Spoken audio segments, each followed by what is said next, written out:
Let's look into the agenda for today's session. Today we will be discussing about dictionary. What is dictionary? How can we access items in dictionary? Then we will see how can we update items in the dictionary. Then we will also look into some dictionary methods. And then at the end we will learn about nested dictionaries. Fine. So let's move on. So dictionary is an unordered collection of key and value pairs where the keys and values can be of any data type.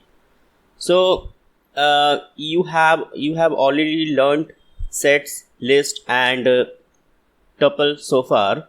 So what you have learned in tuple, we provide directly values. In list we directly provide values like 75, 85, 98, 99. But in case of dictionary, what we do, we provide a key and value pair. So John will be considered as a key and 75 is considered as a value. Gary is a key and 85 is a value. So basically if you are going to look into the dictionary of a student, so you will be doing it using John. Like if you search for John, then it will give you a result of 75. So instead of 75, if you want to store multiple values, you can store multiple values as well. If you want to store a list, instead of 75, you can store a list into John as well. Right? So this is basically a dictionary. Just remember that list and tuple and set contains the data items and just the values, while dictionaries contains the data items as a key value pair. Right? So John is basically a key, while 75 is basically a value. Right? Okay, so now let's go and create a dictionary in Jupyter Notebook. Okay, so I have opened my Jupyter Notebook. I will rename my notebook to dictionary.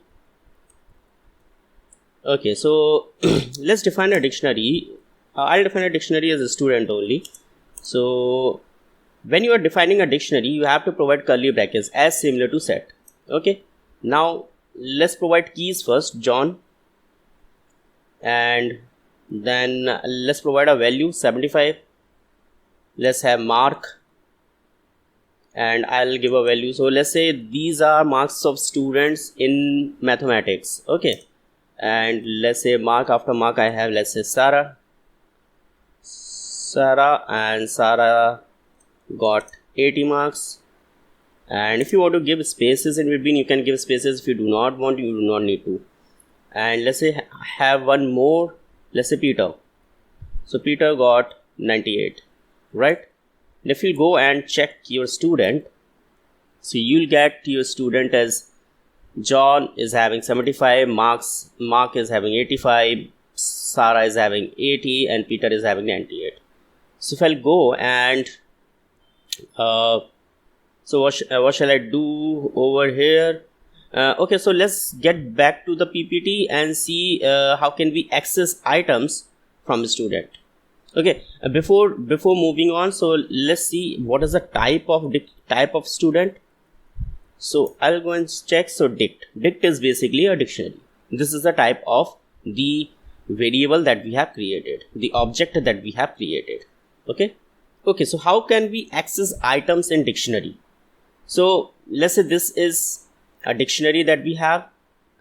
John got 75 marks, Gary got 85, Martina 98 and Joseph 99 in mathematics.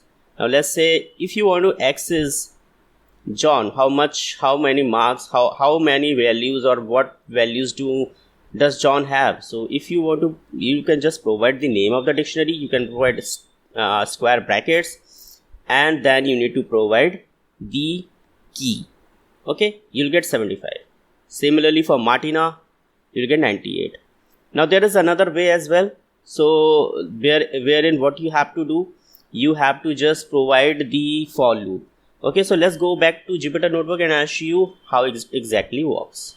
So we have already created our dictionary.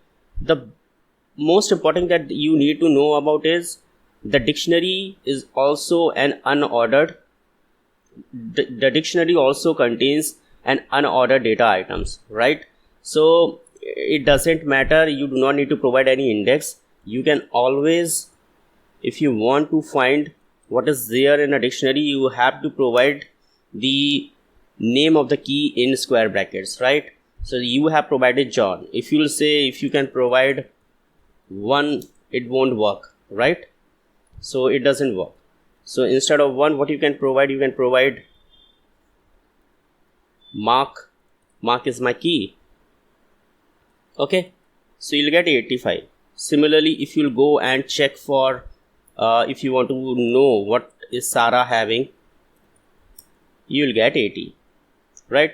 If you want to know what is Peter having, you'll get 98. But each of the time what you have to do, you have to know about the key. So in order to know what keys are there in a student, what we will be doing, we'll say for keys in, or say for I. So why I removed keys, why I replaced keys with I, because I'm saying that I is just a variable. So for I in student, the same thing, where the same loop that we used for list, we used for tuple, set, everywhere. For I in student, print I. Now let's see what I will return. So now can you see it has returned all the keys that we have, right? So I'll say for I in, if I'll say for I in student and I'll say, so we know that I is the key. So what I can do, I can just say print, and I can provide my student as my dictionary, and I'll say I is my key. So you'll get all the values. Now if you want to check if these are correct or not, I can just provide I and comma. Now can you see John 75, Mark 85, Sarah 80 and Peter 98. Oh, you got all the values. Now instead, if you do not want it like this, what you can do, if you just want to print values, you can just say values and you can just say values and say print I. Now in this case, what you will get all the values, student dot values, right? Now let's say what you want keys as well, key comma values. Instead key comma values, what you can use ing as well. In student,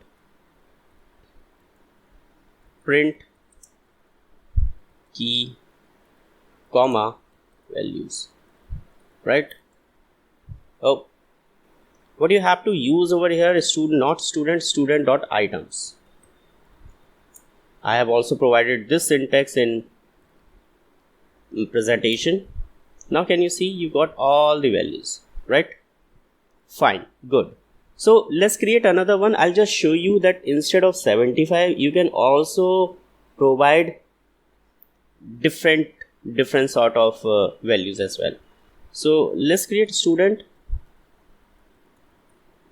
and let's create a dictionary. Now in the dictionary, what I will do, the first one is Mark, and we have to provide the colon operator in this case, because in dictionary we have to provide the colon operator. And in list, let's say I'll provide 60, 65, 63, 64, 62, 3 and 93. These are some of the marks that Mark got. And let's say Sarah is having 82, 83, 84, 85 and 87, right? If you go and check your student, you got this. Now if you want to check using for loop for I in okay, let's first try with student and Sarah, and you'll get the list, right? If you want to iterate this list, what you can do for I in student of Sarah and print I, right? Okay, so if you want to do like for I in student, print I comma student I,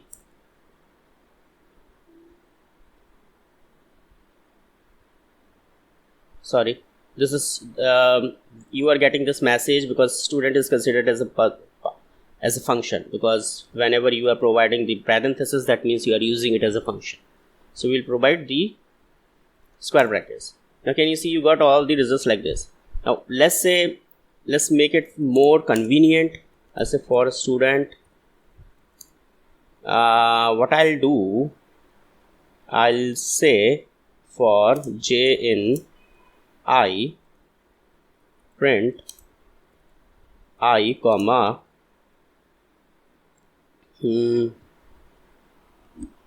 I comma j. So for j in I, it should be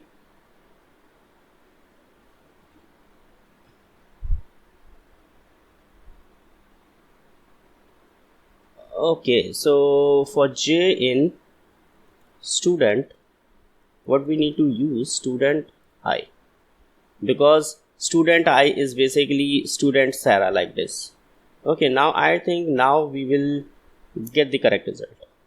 Yeah, now can you see mark 60, mark 65, mark 64, mark 63, mark 93, the same way, right? Okay, so let's go back to the presentation. Now the next part is adding items to a dictionary. So we have a student dictionary like this: student John 75, Carrie 85, Martina 98, and Joseph 99. Now if you want to access James, now if you want to add James, a student James, so what you have to do, you have to just provide a student, your dictionary, and a square brackets. If you can provide the key and if you can provide the value, it will be added, right? Now no matter, it doesn't matter that it will be added at the end, or it will be added at the beginning, or it will be added at the between. So it doesn't matter, because dictionaries are unordered, so it can be added anywhere. So before moving on to some important dictionary methods, I'll just directly show you how we can update it. Okay, so we have student, you can see student, this is my student. Now let's add student James. I'll say 75, 72, 85, 86, 87 and 48. If you'll go and check your student, fine. If you want to add one more student, and let's say Kevin equals to 28, 29, 30, 31. Okay, let's add 4 only. So we'll go, if you'll go and check your student, it will be like this, right? It doesn't matter how many keys, how many values you provide in a list. It doesn't really matters. You have to just provide the numbers. Fine. So let's get back to the PPT. Let's get back to the presentation, and I'll show you what are some important methods that we can use in dictionary. Okay, so some important dictionary methods. So let's say this is a dictionary: John, Carrie, Martin, and Joseph. And here are some values, some marks. Now these are some of the important dictionary methods. So len, the universal len method, which can be used for finding the number of dictionaries. If you want to find the number of values each dictionary, each key is having, then there is a different way.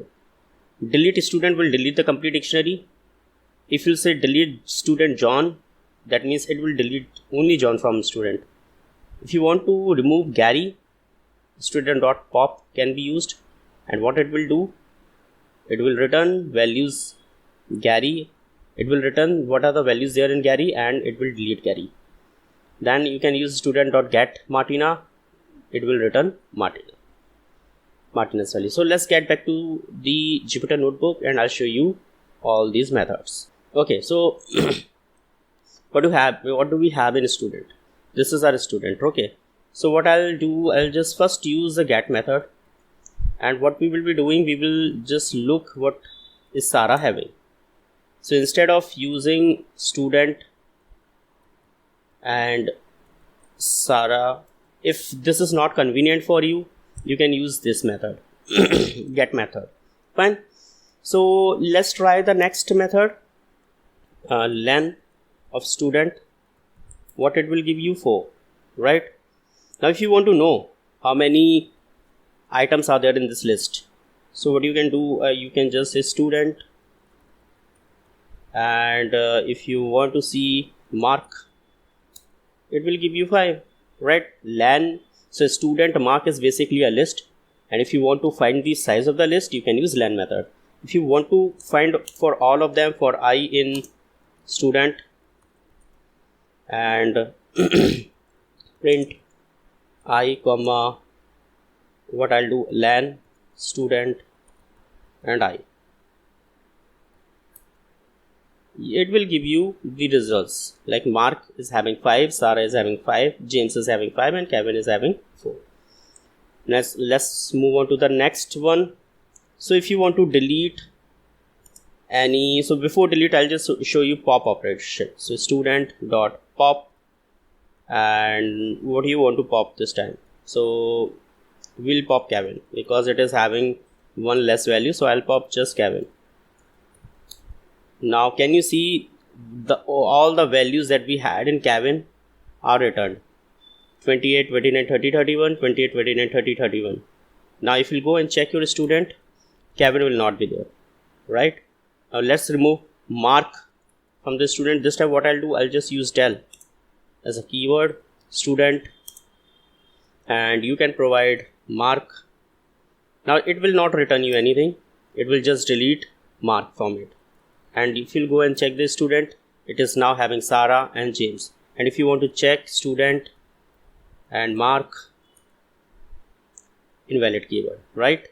Similarly, if you want to search for Kevin, you'll get invalid, right? So this is the way by which basically you can delete what is there in the dictionary. If you want to delete the complete dictionary, let's delete the complete dictionary this time, and student has been deleted. If you go and check for student, you'll get student is not there. Fine. So this is the way by which basically we can delete a student. So what we have learned so far, we understood how we can create a dictionary. So the main important points are dictionaries are unordered, they have key values pairs, and they are defined in curly brackets. Now the second thing is, if you want to know the type of the dictionary, you can use type student, right?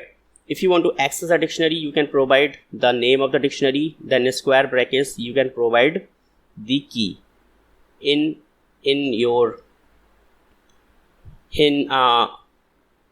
this course, in quotes. Okay, now if you want to access the dictionary some other way, so if you want to know the keys for I in student, print I will give you all the keys. If you want to know about the values, you can use student and in bracket I, or else what you can also use a student dot values.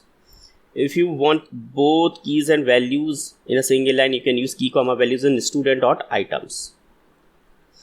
If you want to store list in the keys, you can store list as well. Fine. And if you want to know what is there in the list, you can use student and you can provide the key and you will get the list. Fine. So similar way, if you want to know what so this is one of the example which you had learned.